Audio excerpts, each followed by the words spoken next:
Hi everyone, it's your boy Zach, and this is my review of Wonder Woman. Well, actually, I read all the way up to 26. Sorry, I went back to check something. Anyway, so Wes and the other guy who do their end of the week roundup, they reviewed this yesterday, and the way they described it just made me very suspicious. Because if you read a book and it's bad, you can describe how it's bad, but there's also a way to just nitpick things. Or the other thing is I don't understand, I'm confused.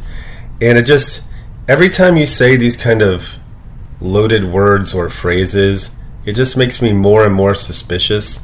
I recently busted Wes on just flat out lying about what happened in two different comics. The trust is incredibly low. So I went to go check. First I talked to a friend because I was like, how far back do I have to read? And he's like, you have to go back to issue 22. So I just read issues 22 through 26. Went by fairly quickly. Despite all of my issues with Tom King, his books are quick reads. And now I'm going to stop right here because I'm going to get the stupidest comment imaginable where it's like, 2017 Zach, Tom King sucks. 2025 Zach, Tom King is awesome. Okay, so follow the bouncing ball.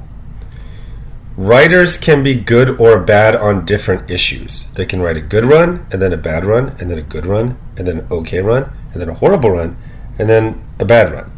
Tom King generally writes what I consider to be bad stories because he has a lot of tells, like a lot of tells. In this case, he's writing about people like Wes and all that side, and anyone who chooses a side to essentially subcontract their own thinking for them. So there's this country of people who have decided we are tired of being caught in the crossfire of superhero violence. Therefore, we will create our own island and we will negotiate with the United Nations and the Justice League that say, don't send superheroes here no matter what. We are tired of them because superheroes attract supervillains and we just want to opt out of it. So what happens is, undefended from supervillains, the whole country quickly gets taken over by a relatively low-powered villain, although in the latest issue he does have more physical power. Now this villain named Mouse Man, who is just as stupid as that sounds, decides that people aren't allowed to express themselves freely. So he limits their words. And eventually, he limits what they can say to just two phrases.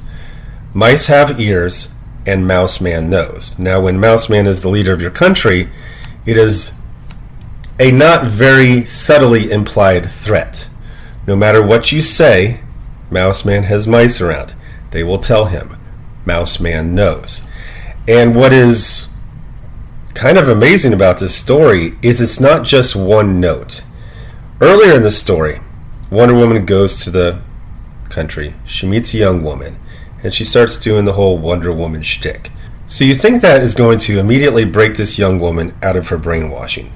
But it has been so inculcated into her mind that this is all that she is allowed to say, that even in rebellion, even in actively working against a despot, Mouse Man in this case, she can only use his words.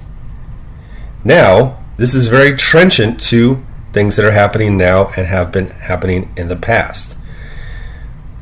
8 years ago when I started this channel, you had to say all of this left-wing stuff.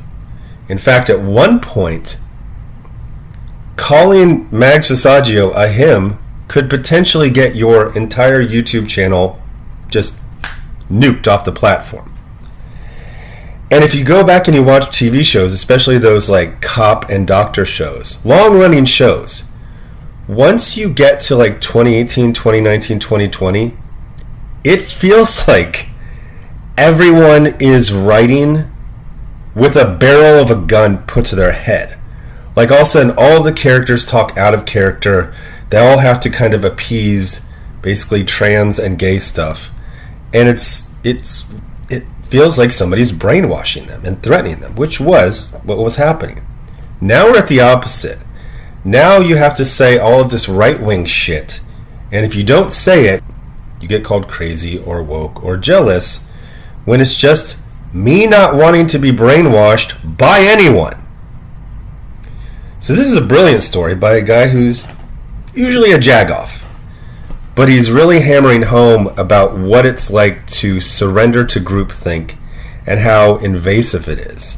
When I started talking about the birthday party clowns a couple years ago, it wasn't because I suddenly became a jealous person at the age of 50. It's because I couldn't have a fucking intelligent conversation. Because all these shitheads had wormed these phrases and ideas into people's brains to the point where they didn't even realize they were... I mean, the worst one to me was the Captain America 4 was reshot multiple times. That was so obviously a lie. It was like a test. It was a test to say, are you so brainwashed you won't even fight me? You won't even push back when I say something fucking ridiculous. I was joking with a friend about 80-year-old Harrison Ford. He's like, they made me reshoot the entire movie 3 times. Even the scenes that could have been used, like just me looking at a monitor. You cut to the monitor and it can say anything. They made me reshoot that. I had to reshoot me walking down a hallway in the White House. Same outfit, same set, same time of day. No dialogue in either version. They just made me do it. I'm 80. If you reported that Captain America 4 was shot or reshot in total multiple times, you're either an idiot or a liar. Unfortunately, for 99% of these people, it was liar. And everyone went along with it. That's why I have these, I'll just put a post up. It's like, oh, I saw Better Man. I liked it. What is the comment I'm going to have to say? It cost $100 million, but it lost money. Motherfucker, I'm not an accountant for the studio. I don't give a fuck if it lost money.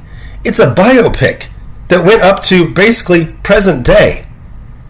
Robbie Williams is what, around 50? What is the sequel going to be? 27.5? It's like, oh, we're finally doing a sequel because, the first one made money. What was the prequel going to be? Just him swimming around in his dad's balls? I don't give a fuck if it lost money. I'm glad they spent $100 million because it looks fucking great. And so I'm constantly having to have these like deprogramming conversations with people. It's like, you can see a movie and like it or not like it. You don't have to talk about the budget.